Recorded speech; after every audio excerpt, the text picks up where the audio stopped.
Binabaha pa rin ang ilang lugar sa Malabon kahit tumigil na ang ulan.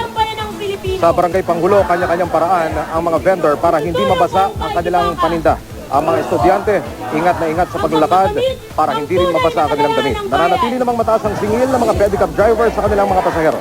Paliwanag ng mga driver, mahirap daw dumaan sa baha kaya sila nagtaas ng pamasahe.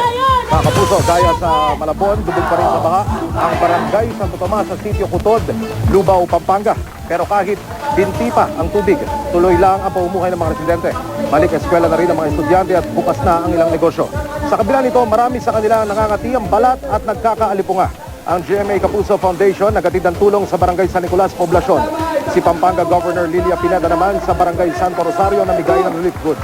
Sa Pangasinan naman, patay ang magkapatid na Salvador at Janice sa Kopla matapos matangay ng baka sa kasagsagan ng habagat. Tinangka pa silang sagipin pero nabigo ang kanilang mga kaanak. Namatay rin ang isang street sweeper habang nasa trabaho na kinilalang si Eduardo Tanda. Base sa pagsusuri, matinding lamig o hypothermia ang ikinamatay ng biktima. Nagsimula namang balikan ng mga magsasaka ang kanilang taniman sa Ramon, Isabela. Sa kabila ng pinsalang iniwan ng bagyo, desidido silang magsimula muli.